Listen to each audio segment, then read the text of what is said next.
हिंदी में यूपीएससी की तैयारी से संबंधित प्रोग्राम्स को देखने के लिए सब्सक्राइब करें स्टडी IQIAS हिंदी।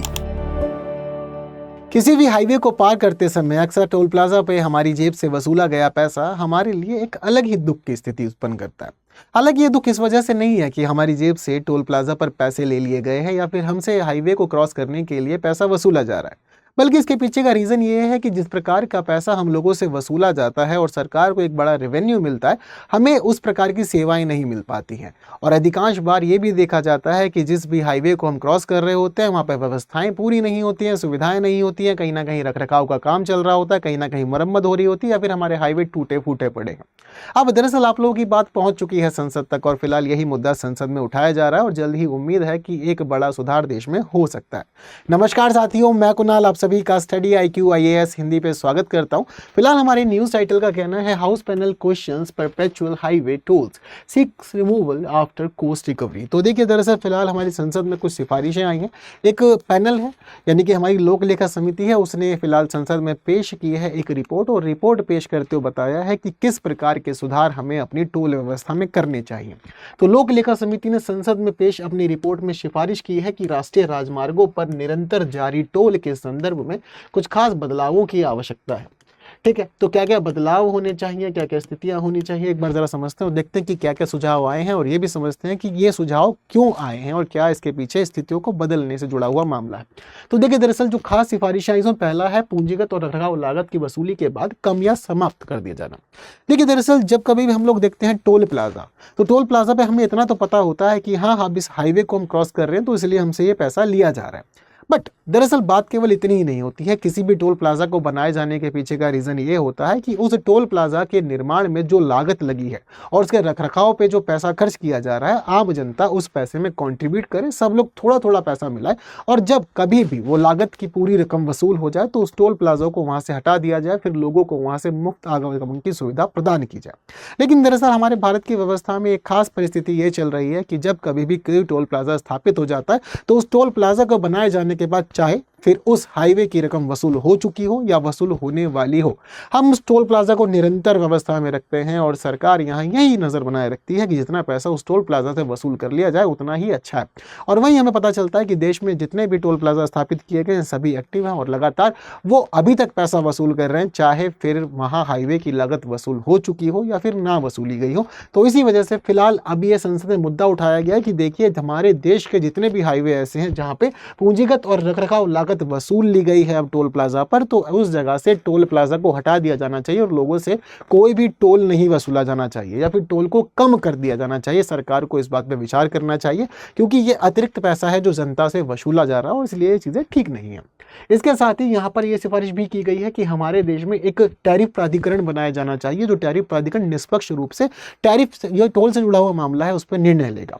देखिए, दरअसल अभी फिलहाल हमारे देश में टोल किस प्रकार से हो, कितना बढ़ना है, कितना घटना है, इन सभी चीज़ों का निर्धारण करने के लिए कोई एक प्रॉपर अथॉरिटी नहीं है। इसलिए कहा गया है कि एक टैरिफ प्राधिकरण हो जाएगा तो टोल प्लाजा से जुड़े हुए जो व्यवस्था है, टोल बढ़ाना है, घटाना है, वो सारे निर्णय ये ले सकता है और ये काम निष्पक्ष रूप से करेगा। यानी कि अगर इस प्राधिकरण को महसूस होता है कि हाँ, यहाँ पर टोल वसूला जाना चाहिए, अभी लागत की राशि बाकी है या फिर लोगों के लिए कुछ आगे का कार्य भी किया जाना है, तो वहाँ पर ठीक है। लेकिन हम लोग अभी ये देखते हैं कि फिलहाल कोई मूल्यांकन नहीं किया जाता और केवल टोल प्लाजा स्थापित कर दिए जाने के बाद वो व्यवस्था में लगातार बना रहता है और सरकार बार बार समय अनुसार वहाँ पर टोल भी बढ़ाती रहती है। इसके साथ ही सरकार ने यह भी कहा है कि भाई हमें एक ऐसी व्यवस्था इसके अलावा हम ये देखते हैं कि जो पैनल है हमारा, जो लोक लेखा समिति है, उसने ये भी कहा है कि अलग अलग टोल प्लाजाज के मामले में हमें एक ऐसी व्यवस्था बनानी चाहिए जो स्वचालित टोल वापसी या छूट के लिए प्रौद्योगिकी संचालित और पारदर्शी तंत्र हो। यानी कि एक ऐसा सिस्टम होना चाहिए जहां पर हम केवल लोगों से टोल वसूले ही नहीं, लोगों को टोल का पैसा वापस भी करें।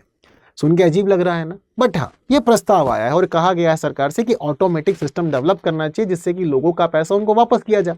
अब दरअसल यहाँ जो ये समिति है, इस समिति का ये कहना है कि देखिए, जब कभी भी कोई भी व्यक्ति आके हाईवे पे टोल कटवाता है, आपको पैसा देता है उस हाईवे का यूज करने के लिए, तो वो व्यक्ति सुविधाओं की उम्मीद करता है वो व्यक्ति मन में ये चाहता है कि जिस हाईवे से वो गुजर रहा है वो हाईवे सुविधाओं से संपन्न है, उस हाईवे पर गड्ढे नहीं है, तोड़फोड़ नहीं हो रखी, कहीं पर मरम्मत का काम नहीं चल रहा और कहीं पर रूट डाइवर्ट नहीं किया जा रहा है। यानी कि वो जो पैसा दे रहा है वो उसको सेटिस्फाई करेगा और वो पूरा उस हाईवे का इस्तेमाल कर पाएगा। लेकिन बहुत बार ऐसा होता है कि हमारे देश में हम लोग टोल प्लाजा पर टोल तो वसूलते हैं, लेकिन वो हाईवे कहीं ना कहीं मरम्मत में होता है, कहीं ना कहीं टूट फूटा होता है, कहीं ना कहीं सड़क चौड़ीकरण का काम चल रहा होता है, या फिर किसी और वजह से उस हाईवे को कहीं पे हमने बंद किया हुआ होता है, जिससे कि यात्रियों को या फिर जो भी उपयोग करता है उनको उस हाईवे का पूरा लाभ नहीं मिलता। लेकिन सरकार ने पैसा तो पूरा वसूला, यानी कि टोल प्लाजा पर पैसा तो पूरा दिया गया। अब दरअसल ये टोल प्लाजा के तहत ये भी सुनिश्चित करना जरूरी है कि जितने भी उपयोगकर्ता पैसा भुगतान कर रहे हैं उन सभी को वह पैसा पूरी तरह से लाभ भी दे, यानी कि उनको पूरी सुविधाएं मिल। तो ये सारी सिफारिशें की गई हैं फिलहाल हमारे इस पैनल के द्वारा, लोक लेखा समिति के द्वारा, और सारी सिफारिशें बड़ी महत्वपूर्ण हैं और हम लोगों से जुड़ी हुई हैं, एक महत्वपूर्ण सुधार की तरफ हमें लेके जा रही हैं। हालांकि इन सभी सिफारिशों के पीछे क्या खास उद्देश्य है, तो पहला है राजमार्ग खंड पर टोल वसूली को युक्ति संगत बनाना। फिलहाल ये समिति चाहती है कि जितने भी लोगों से टोल वसूला जा रहा है, जहां जहां पर भी टोल प्लाजा बने हुए, ये तर्क संगत होना चाहिए, युक्ति संगत होना चाहिए। लोगों को लगना चाहिए कि हाँ, हमसे लिया गया पैसा बिल्कुल ठीक है, सरकार पैसा ले, मना हम नहीं कर रहे, लेकिन दरअसल जब हमसे पैसा लिया तो हमें लगता नहीं है कि लिया गया पैसा बिल्कुल ठीक है और सेटिस्फैक्ट्री नहीं होती कहानी, तो जिसकी वजह से फिर अच्छा नहीं लगता और फिर मन करता है कि सरकार के खिलाफ फिर विरोध किया जाए, सरकार के खिलाफ बातें रखी जाए। इसके अलावा लागत अनुसार टोल टैक्स, यानी कि जितनी लागत हाईवे को बनाने में लगी है, उसके रखरखाव पे लग रही है, संचालन पे लग रही है, आप उतना पैसा वसूल कर लीजिए। बहुत अधिक पैसा क्यों वसूल करना है, क्या जरूरत है, क्योंकि जब कभी कहीं नया हाईवे बनेगा तब भी आप वहां पे पैसा वसूलेंगे। तो जब काम होना ही है, बाद में भी वसूला जाएगा, तो एक ही हाईवे को बनाए जाने के बाद उसकी लागत वसूलने के अतिरिक्त पैसा क्यों लिया जाना है? क्या ये कोई कल्याण की स्थिति है? लोगों को तो लाभ नहीं हो रहा, लोगों का तो नुकसान ही है इसमें। इसके अलावा लागत पश्चात वसूली, अब यहां पर इन्होंने ये बात भी कही है कि देखिए कई बार ऐसा होता है कि कुछ हाईवेज के मामले में आपको लागत वसूल हो जाने के बाद भी पैसा कलेक्ट करने की जरूरत होती है। तो ये निर्णय आप स्वयं से मत लीजिए, आप जो प्राधिकरण बना रहे हैं, जो टैरिफ प्राधिकरण बनाने के लिए सिफारिश की गई है उसको बोलिए। ये जो टैरिफ प्राधिकरण है, ये सारी की सारी जिम्मेदारियां देखेगा टोल प्लाजा की, कि कितना % बढ़ना चाहिए, बढ़ना नहीं चाहिए तो कितना घटना चाहिए, क्या इसको समाप्त कर देना चाहिए या इसको बढ़ाया जाना है तो कब तक बढ़ाया जाना, ये सारी जिम्मेदारियां इस प्राधिकरण को सौंप दी जाए तो बहुत ज्यादा अच्छा है। एक निष्पक्ष रूप से टोल व्यवस्था की उम्मीद हम यहां कर पाएंगे। इसके साथ ही उपयोगकर्ता के हितों की रक्षा, तो उपयोगकर्ता पैसा दे रहा है, चीजों की उम्मीद करता है आपसे, अगर उसको पूरी सुविधा नहीं मिल रही है तो फिर वो टोल का भुगतान ना करे, ये अच्छा होगा, और सुविधाएं मिल रही है तो टोल का भुगतान करना बिल्कुल ठीक है, न्याय संगत है। इसके अलावा सार्वजनिक अवसंरचना के उपयोग में समानता का सिद्धांत, तो जब कभी भी कोई व्यक्ति सार्वजनिक अवसंरचना का इस्तेमाल कर रहा है तो समानता से वो भुगतान करे टोल का और सभी सुविधाओं का लाभ ले, ये सारे इसके उद्देश्य हैं। अब देखिए इसके साथ ये भी जरूरी है कि हम लोग भारत में थोड़ी टोल की व्यवस्था समझें। हालांकि मुझे उम्मीद है कि आप लोगों को ये सारी सिफारिशें अच्छी लगी होंगी, जितनी भी बातें फिलहाल हमारी संसद में पहुंची है अच्छी लगी मुझे भी सुन के, वो जरूरी भी है क्योंकि हमारे देश में हम लोग बहुत ज्यादा दुखी हैं सुविधाओं के मामले में। दरअसल हम लोगों से इनकम टैक्स भी लिया जाता है, टोल टैक्स भी लिया जाता है, GST भी ली जाती है, बट अल्टीमेटली हम लोग एक सेटिस्फैक्ट्री सिस्टम में नहीं है, जो हमें सुविधाएं मिलनी चाहिए वो नहीं मिल पा रही है, इसलिए परेशानियां हमारी ज्यादा है। अब भारत में टोल की स्थिति क्या है, तो देखिए दरअसल राष्ट्रीय राजमार्गों पर टोल शुल्क 2008 में निर्धारित दरों के आधारित है, यानी कि फिलहाल जो टोल हमसे वसूला जाता है वो 2008 में निर्धारित शुल्कों के अकॉर्डिंग हमसे वसूला जाता है। और इसमें एक नियम ये बनाया गया है कि हर साल 3% बढ़ाया जाएगा टोल, यानी कि जिस भी हाईवे पर आप जैसे भी चीज़ों को यूज़ कर रहे हैं उसका जो भी टोल है उसको हर वर्ष 3% की दर से बढ़ाने का निर्णय पहले से ही डिसाइड है कि भाई सभी चीज़ें इसके अकॉर्डिंग चलेगी ही चलेगी। अब पहले तो मामला ये हुआ करता था कि केवल वहाँ से लागत और संचालन की जो भी चीज़ें हैं उसको ही वसूला जाता था, इसके अतिरिक्त वहाँ वसूल नहीं किया जाता था और फिर टोल प्लाजा को हटा दिया जाता था। लेकिन हमारी सरकार ने 2008 में एक सिद्धांत अडॉप्ट किया, वो था सतत टोल की अवधारणा। अब 2008 में जब सतत टोल की अवधारणा आई तो उसका मतलब ये था कि लागत वसूल होने के बाद भी आप टोल पर संग्रह जारी रखेंगे, यानी कि लागत बेशक वसूल हो चुकी है पर फिर भी टोल पर वसूली होती रहेगी, उसको रोका नहीं जाएगा, यानी कि अब आप लागत से भी अतिरिक्त पैसा वसूल कर रहे हैं। अब पहले तो ये था केवल एक संशोधन के माध्यम से, लेकिन बाद में इसको औपचारिक रूप दे दिया गया 2023 के शुल्क नियम संशोधनों के तहत, तब से फिर ये औपचारिक रूप से वसूला जा रहा है। अब इस दौरान यहाँ रियायत अवधि के बाद भी टोल वसूली की स्पष्ट अनुमति दे दी गई सरकार को। अब इसी के अलावा यह भी समझिए कि बिल ऑपरेट टोल की परियोजना की रियायत समाप्त होने के बाद संपत्ति भारतीय राष्ट्रीय राजमार्ग प्राधिकरण को हस्तांतरित कर दी जाती है। यानी कि पहले जो टोल वे संभालने वाला है, तो पहले हो सकता है कि किसी कंपनी के पास हो, किसी और डिपार्टमेंट के पास हो, लेकिन जिस समय पूरी तरह से लागत यानी कि इसको बनाने की लागत वसूल हो जाती है, इसको बिल्ड ऑपरेट टोल कहते हैं, तो उसको बनाने और संचालन करने की जो भी लागत है, जब वो लागत वसूल हो जाती है तो उस लागत को वसूल करने के बाद फिर वो हाईवे समर्पित कर दिया जाता है, दे दिया जाता है भारतीय राष्ट्रीय राजमार्ग प्राधिकरण को, और उसके बाद ये प्राधिकरण अपने अकॉर्डिंग सभी चीज़ों को आगे बढ़ाता है। अब जैसे ही ये हाईवे आ जाता है भारतीय राष्ट्रीय राजमार्ग प्राधिकरण के पास, यानी कि NHAI के पास आ जाता है, तो फिर इस हाईवे का इस्तेमाल सार्वजनिक रूप से वित्त पोषित टोल प्लाजा के रूप में किया जाता है, और इस दौरान यहाँ जितना भी रिवेन्यू आता है वो सारा रिवेन्यू भारत के समेकित कोष में जाता है। अब पहले जो था वो जिस प्रकार से निर्मित हुआ वो उस कोष में जाएगा, अब लेकिन जब अतिरिक्त वसूली हो रही है तो ये समेकित कोष में पैसा जाएगा। तो ये पूरी व्यवस्था है हमारे देश में टोल की कि कैसे दरें निर्धारित होती है, कैसे वो दरें बढ़ती हैं और कब पैसा कहाँ पर पहुँचता है।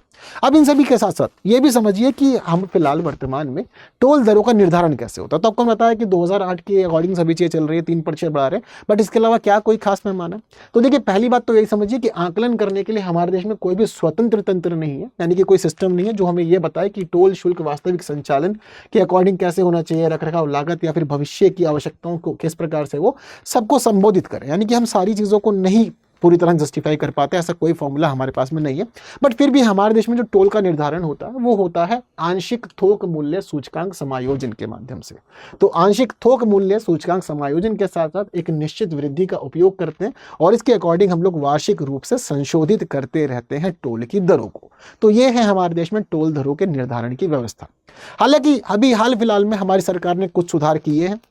जिस प्रकार से कुछ ये बातें अभी फिलहाल संसद में रखी गई है लोक लेखा समिति के द्वारा, तो उसने कहा कि आप सुधार कीजिए, लेकिन ऐसा नहीं है कि पहली बार है। सरकार ने भी हाल फिलहाल में कुछ सुधार किया, जैसे कि एक बड़ा सुधार जो था वो था हमारे यहाँ पर फास्टैग का सुधार।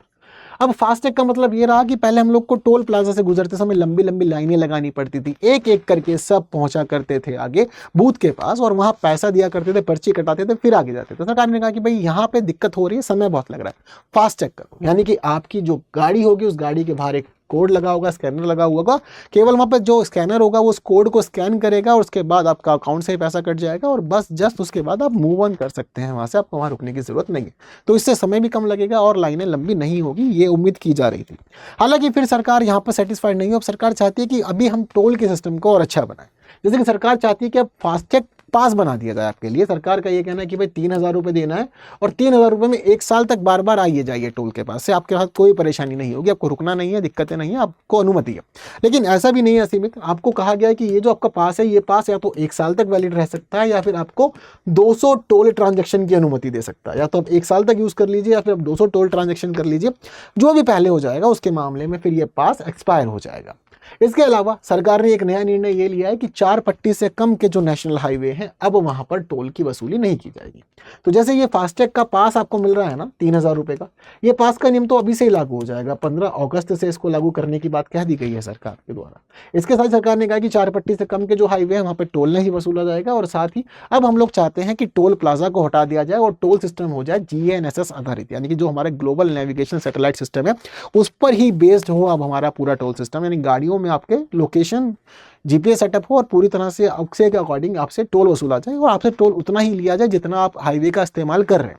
अगर मान लीजिए कि कोई व्यक्ति शुरुआत से चढ़ा है और अंत तक जाएगा तो उससे पूरी कीमत वसूली जाए। किसी व्यक्ति ने बीच में अगर ज्वाइन किया है, उसका आसपास में घर था, तो उसे पूरी कीमत ना वसूल के कुछ कम कीमत वसूली जाए। तो अब कहा जा रहा है कि हम लोग सैटेलाइट सिस्टम पर आधारित अपना टोल सिस्टम बनाएंगे और कहीं पर भी टोल प्लाजा पर रुकने की जरूरत नहीं पड़ेगी। आप बस आना जाना कीजिए, ऑटोमेटिकली आपके लिए टोल की व्यवस्था सैटेलाइट बेस्ड रहेगी और इसी के अकॉर्डिंग डिटेक्शन जारी रहेगा। तो ये कुछ खास सुधार करने के लिए फिलहाल सरकार ने प्रस्तावित कर दिया है सारा मामला। हालांकि चीज़ें धीरे धीरे आगे बढ़ रही हैं अभी, तो देखते हैं बाकी क्या होता है। हालांकि जिस प्रकार की स्थिति फिलहाल हमारे देश में है और ये भी मुद्दा चल रहा है कि अगर लागत वसूल कर ली जाए तो लागत की वसूली के बाद टोल प्लाजा को हटा दिया जाना चाहिए, कम कर दिया जाना चाहिए। तो हाल ही में हमारे जो केंद्रीय परिवहन मंत्री है, परिवहन और राजमार्ग मंत्री, तो उनका ये कहना है कि फिलहाल अभी देश में ऐसा कोई हाईवे नहीं है जिसने अपनी लागत वसूल कर ली हो। अभी देश के अधिकांश राष्ट्रीय हाईवे फिलहाल इसी स्थिति में चल रहे हैं कि वो लागत वसूली के करीब हैं या अभी किसी को लागत वसूली में काफ़ी समय लगेगा, पर किसी ने भी अभी तक लागत को पूरी तरह से वसूल नहीं किया है। ये हमारे केंद्रीय परिवहन मंत्री का कहना है। और साथ ही दूसरी खास बात यह है कि हमारे राज्य के स्तर पर तो बहुत सारे राज्यों में ऐसा है कि बहुत सारे हाईवे अपनी लागत को वसूल कर चुके हैं, बट फिर भी वहां पर राज्य सरकारें लगातार वसूली जारी रख रही है। हालांकि फिलहाल इस पूरे मामले पे आपको क्या कहना है? क्या ये सिफारिशें स्वीकार होनी चाहिए, लागू होनी चाहिए? चीजें कितनी ठीक रहेगी, लाभदायक रहेगी, मुझे कमेंट में जरूर बताइएगा। साथ ही मुझे कमेंट में एक क्वेश्चन का आंसर भी दीजिएगा, एक इजी सा क्वेश्चन आप लोगों की स्क्रीन पर है। इसी के साथ ही ये भी समझिए कि अगर आप लोग अपने लिए द हिंदू का एक अच्छा एनालिसिस ढूंढ रहे हैं, वो भी हिंदी भाषा में, तो ये आपको मिल सकता है। द हिंदू का एनालिसिस रोज सुबह 9 बजे study IQ IAS Hindi YouTube channel पे होता है। आप लोगों के लिए एक बेहतरीन न्यूज़ एनालिसिस के साथ साथ एडिटोरियल डिस्कशन भी यहाँ किया जाता है। तो आप लोग जुड़िए मेरे साथ रोज सुबह 9 बजे इस सेशन में। और इसी के साथ फिलहाल एक इंपॉर्टेंट इन्फॉर्मेशन ये है कि स्टडी IQ में स्वतंत्रता दिवस के अवसर पर आप लोगों को मिल रही है सभी कोर्सेज पर 47% की छूट। आप कुछ भी लेना चाहते हैं, चाहे UPSC का कोर्स है, ऑप्शनल है, स्टेट PCS है या जुडिशरी का कोर्स है, सब कुछ ले सकते हैं आप 47% ऑफ पे KL लाइव कोड यूज करके। ये साल की सबसे बड़ी सेल है, महा सेल है स्टडी IQ की, जहां आपके लिए पूरी व्यवस्था की गई है। तो 47% ऑफ, पहले ऐसा नहीं हुआ और आगे भी नहीं होगा। CBU रिम भी चल रही है, तो ज्वाइन कीजिए खुद को और ज्वाइन करा के एनरोल कर सकते हैं, अच्छे से पढ़ सकते हैं। तो KL लाइव कोड यूज करना है, क्योंकि ये वही कोड है जिससे आपको डिस्काउंट भी मिलेगा और खास लाभ इस दौरान आपको प्राप्त हो जाएगा। तो KL लाइव कोड यूज कीजिए, 15 अगस्त तक के लिए अवेलेबल है ऑफर, तो लिमिटेड समय है। इसके साथ ही आप मेरे साथ जुड़ सकते हैं टेलीग्राम पे, इंस्टाग्राम पे, फेसबुक पे और एक्स पे, और हमारे टेलीग्राम चैनल को ज्वाइन कर सकते हैं QR कोड स्कैन करके, या सर्च कर सकते हैं कुणाल कोटिया, तो भी आपको मेरा जो चैनल है वो मिल जाएगा। तो बस फिलहाल आज की क्लास में इतना ही। जितनी महत्वपूर्ण बातें हमें करनी थी वो सारी बातें कर ली गई है। उम्मीद करते हैं कि आपको सब कुछ क्लियर हो गया होगा। बस बाकी की बात फिलहाल आप लोग को यही काम करना है कि सेशन को करना है शेयर। जिन्होंने लाइक नहीं किया लाइक कर दीजिएगा। बाकी की बातें करेंगे आने वाले और सेशन में कुछ नए विषयों के साथ। तब तक के लिए दीजिए मुझे विदा। Thank you so much. जय हिंद। हिंदी में UPSC की तैयारी से संबंधित प्रोग्राम्स को देखने के लिए सब्सक्राइब करें स्टडी IQ IAS हिंदी।